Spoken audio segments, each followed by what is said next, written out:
हम लेडीज़ घर और किचन के काम करने में कितने भी ज़्यादा माहिर हों, कभी कभी हम सभी के साथ ऐसा होता है कि एक साथ ढेर सारा काम आ जाता है और हम घबरा जाते हैं कि कौन सा काम पहले करें, कौन सा बाद में करें।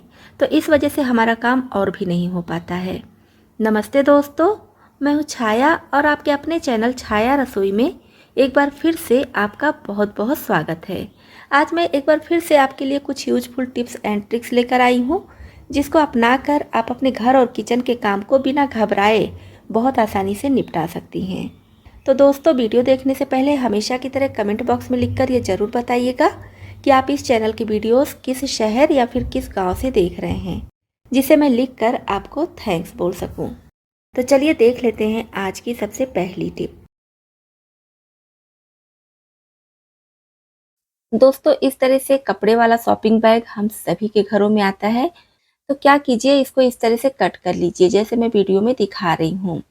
तो बस 2 भाग इसका कट करना है, और अगर बहुत बड़े साइज़ का है तो आप कट नहीं करेंगे तो भी काम हो जाएगा। क्योंकि ये छोटे साइज़ का है इसलिए मैं इसको कट कर रही हूँ। अब इसका ये जो हैंडल वाला भाग है, इसको आप चाहे तो कट कीजिए, चाहे तो इसी में रहने दीजिए। मैं नहीं कट कर रही हूँ, इसी में रहने दूँगी। इससे कोई भी अंतर नहीं पड़ेगा। अब इसको हम इस तरह से फैला के रखेंगे, और जब भी हम रोटियां बनाएंगे ना तो इस पर रखेंगे चकला। चकले को इस पर रखेंगे और रोटियां हम बेलेंगे तो इसका परथन स्लैब पर ना गिरे, इसके लिए कुछ लोग न्यूज़पेपर भी बिछाते हैं। तो न्यूज़पेपर की जगह पर हम इसका यूज कर सकते हैं। तो इस तरह से आप चकले के नीचे इसको बिछा लीजिए और आराम से रोटियां बनाइए। जो भी परथन वगैरह गिरेगा इसको फिर से परथन वाले डिब्बे में डाल सकते हैं अगर साफ सुथरा आटा है तो, या तो फिर किसी छोटी सी डिब्बी या कटोरी में इकट्ठा करते रहिए, और जब एक रोटी का आटा हो जाए तो उसको बनाकर कौवे को या फिर किसी भी पशु पक्षी को दे दीजिए। तो इससे हमारा आटा भी वेस्ट नहीं होगा और आपको रोज रोज न्यूज़पेपर खोजने की भी ज़रूरत नहीं पड़ेगी। इस थैले वाले कपड़े को आप रखेंगे तो जब चाहे तब इसको साफ भी कर सकते हैं, और अच्छे से फोल्ड करके कम जगह में इसको रख भी सकते हैं। तो आपके घर में भी अगर पुराना थैला पड़ा हुआ है तो इस टिप को ज़रूर अपनाइए। नेक्स्ट टिप हमारी गूंदे हुए आटे को लेकर है। जैसे कि हम आटा गूंथते हैं और जितनी रोटियां बनानी है ज़रूरत के हिसाब से बनाकर खिला देते हैं। लेकिन घर में कभी-कभी ऐसा होता है कि 1-2 लोग नहीं होते हैं, उनके लिए आटा बच जाता है। तो जब वो आते हैं तो रोटियां बनानी पड़ती हैं। तो अभी गर्मी का समय है तो हम गूंदा हुआ आटा अगर बाहर रख देते हैं तो इसमें महक आ जाती है, तो इससे रोटियां नहीं बनाते हैं, फिर फेंकना पड़ता है। तो इससे हमारे आटे की बर्बादी होती है। तो इसके लिए आप क्या कीजिए, जितना भी आटा बचा है उसको आप इस तरह से इकट्ठा कर लीजिए और थोड़ा सा तेल लगा लीजिए आटे में भी, साथ ही साथ हाथ में भी। और इस तरह से किसी छोटी सी कटोरी में या जिस हिसाब से आटा बचा है उस हिसाब से आपको कटोरी या कटोरा ले लेना है, और फिर उसको बंद करके आप रख दीजिए फ्रिज में। इससे आप 2 से 3 घंटे बाद या फिर और ज़्यादा देर बाद भी रोटियां बनाएंगे तो भी आपका आटा एकदम सॉफ्ट रहेगा, ना तो कलर चेंज होगा और ना ही इसके ऊपर पपड़ी पड़ेगी। फिर इससे आप जो भी रोटियां बनाएंगे एकदम सॉफ्ट और फूली फूली बनकर तैयार होंगी। वैसे तो फ्रिज में आटा बचाकर नहीं रखना चाहिए, लेकिन आप जैसे दिन में ही इतना बड़ा दिन होता है तो अगर सुबह में आटा लगा लिए हैं तो शाम तक उसको रख सकते हैं। दोस्तों, दूध में अच्छी खासी बढ़िया मोटी मलाई आए, इसके लिए क्या कीजिए, दूध को खूब बढ़िया से गर्म कर लीजिए और उसके बाद इसको प्लेट से ना ढकिए। इस तरह से कुछ लोग प्लेट से ढक देते हैं, तो इससे क्या होता है कि दूध में मलाई नहीं बन पाती है। आप अगर प्लेट से ही ढक रहे हैं तो थोड़ा सा प्लेट इस तरह से खुला रखिए, जिससे कि इसमें जो भाप है वो बाहर निकलता रहे, और इससे क्या होगा, दूध जल्दी से ठंडा हो जाएगा, साथ ही साथ मोटी मलाई भी पड़ेगी। और अगर आपके पास इस तरह की जाली है तो सबसे अच्छा है। इससे दूध खुला भी नहीं रहेगा, अच्छे से ढक जाएगा और इससे भाप भी निकलता रहेगा, दूध भी जल्दी से ठंडा हो जाएगा और बहुत बढ़िया मोटी मलाई पड़ती है। रोटियां हम सभी के घरों में बनती ही हैं, लेकिन क्या होता है कि हम रोटी वाला जो परथन होता है उसको किसी प्लेट में या फिर किसी कटोरी में निकालते हैं, तो दोनों समय हमें परथन को निकालना पड़ता है और फिर कहीं रखना पड़ता है। और कई लोगों को देखी हूँ कि जो परथन होता है उसको आटे वाले डिब्बे में फिर से डाल देते हैं। तो ऐसा बिल्कुल नहीं कीजिए, क्योंकि परथन को जूठा माना जाता है। तो जब आप परथन आटे वाले डिब्बे में डाल देंगे तो पूरा आटा जूठा हो जाएगा। तो इससे अगर आप कोई पूजा पाठ कर रहे हैं, कोई व्रत त्योहार कर रहे हैं, या आपके घर में कोई मेहमान आ रहे हैं, तो जूठे आटे का ही हम यूज करते हैं रोटियां या फिर पूड़ी पराठे के लिए। तो परथन वाला जो आटा होता है ना, उसको आप बिल्कुल अलग रखिए। तो इसके लिए क्या कीजिए, कोई भी इस तरह से प्लास्टिक का डिब्बा या फिर स्टील का, जो भी आपको लगे कि हाँ रोटियों के लिए और परथन रखने के लिए सही है। जैसे कि मैं यहाँ पर देखिए प्लास्टिक का एक छोटा सा डिब्बा ली हूँ, तो इसी में मैं परथन वाला आटा रखती हूँ और इसी से रोटियां भी बना लेती हूँ। तो इससे परथन का आटा पूरे आटे में मिलता नहीं है और परथन का आटा बेकार भी नहीं होता है। तो इस तरह से आप भी कोई भी डिब्बा निकाल लीजिए और परथन का आटा अलग रखिए। फिर आपका आटा भी साफ रहेगा और आपका काम भी आसान हो जाएगा। कभी कभी क्या होता है कि हम गैस पर दूध चढ़ा देते हैं और दूसरा काम करने लगते हैं। इतने देर में दूध उबाल खाकर बाहर की तरफ गिर जाता है। वैसे तो दूध उबाल खाकर बाहर ना गिरे, इसके लिए कई सारी टिप आपके साथ शेयर की हूँ, लेकिन आज की टिप बिल्कुल नई है, बिल्कुल अलग है, आज से पहले आप नहीं देखे होंगे। तो जिस भी बर्तन में आप दूध चढ़ाए हैं गर्म होने के लिए, उस पर इस तरह से वायर स्टैंड रख दीजिए। वायर स्टैंड हम सभी के घरों में होता है। दूध जैसे ही वायर स्टैंड से टच होगा नीचे की तरफ चला जाएगा, तो इसकी वजह से बाहर बिल्कुल भी नहीं गिरेगा। अगर आप भी गैस पर दूध चढ़ाते हैं, भूल जाते हैं, दूध गिर जाता है, तो इस टिप को ज़रूर अपनाइए। हर किसी के लिए, हर किचन के लिए बहुत ही ज़्यादा यूजफुल है। जैसा कि आप देख पा रहे होंगे दूध बिल्कुल भी नहीं गिर रहा है, जबकि मैं यहाँ पर गैस फ्लेम बिल्कुल हाई रखी हूँ और फिर भी दूध नहीं गिर रहा है। तो इस टिप को आप ज़रूर अपना कर देखिए, बहुत ही काम की टिप है। दाल, चावल, आटा या फिर किचन में यूज होने वाली जितनी भी चीज़ें हैं, सबको हम किसी न किसी डिब्बे में यानी कि कंटेनर में रखते ही हैं। तो खासकर इस तरह से स्टील का कंटेनर हम सभी के घरों में होता है, छोटा या फिर बड़ा कोई ना कोई ज़रूर होगा। तो मेरे पास भी इस तरह के स्टील का कंटेनर है, इसमें मैं रखती हूँ आटा। तो अगर आप भी ऐसे कंटेनर में आटा रखते हैं तो बस सावधान हो जाइए और वीडियो पूरा ज़रूर देखिए।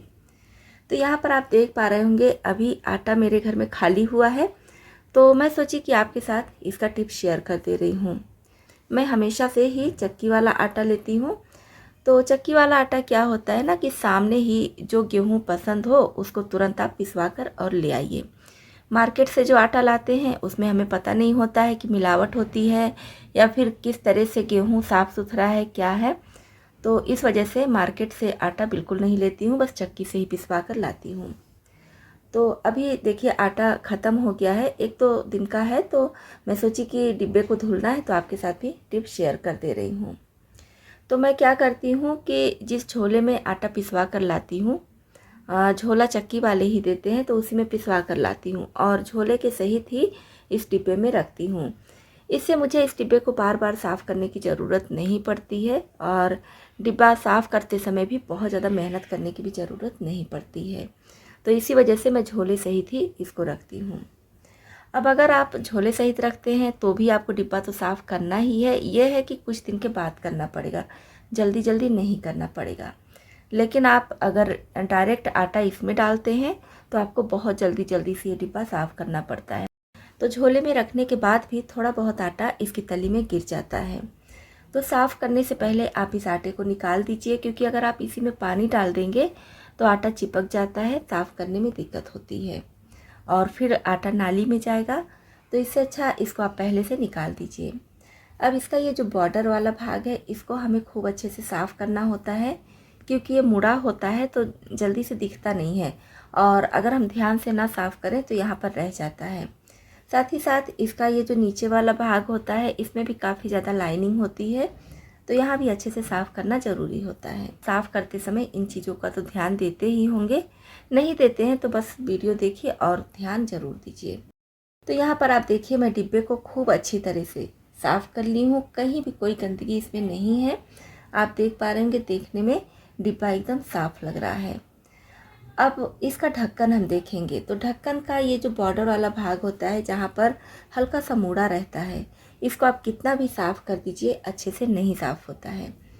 तो इसको आप इस तरह से ईयरबड्स लीजिए और इसको ऐसे करके साफ़ कर लीजिए तो आसानी से निकल जाएगा।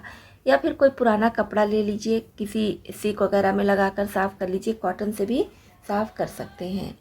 और बाकी ये डिब्बा बाहर के साइड में तो एकदम साफ़ हो चुका है, अंदर भी मैं बढ़िया से साफ़ कर ली हूँ। अब जो इसकी सफाई का मेन जगह है और हम ज़्यादातर उसको भूल जाते हैं या फिर ध्यान नहीं देते हैं। आप देख पा रहे होंगे इतने अच्छे से मैं साफ़ की हूँ, फिर भी इसके अंदर एक मतलब क्या बोलेंगे, इसके अंदर जैसे खाँचा जैसा होता है, तो उसमें काफ़ी ज़्यादा आटा भरा रहता है। तो इस आटे को निकालना भी बहुत ज़रूरी है, क्योंकि हम इसको धुलते हैं तो धुलने की वजह से आटा एकदम चिपक जाता है। तो इसको इस तरह से हम कोई भी नुकीली चीज़ ले लेंगे और बॉर्डर के चारों साइड में घुमाते हुए बढ़िया से साफ़ करेंगे। क्योंकि मैं इस कंटेनर को धुली हूँ तो जो इसमें आटा था बॉर्डर में वो गीला हो गया है, तो इस तरह से बहुत आसानी से ये निकल जाएगा। आप देख पा रहे होंगे कितना आटा सब इकट्ठा करके मैं निकाल रही हूँ।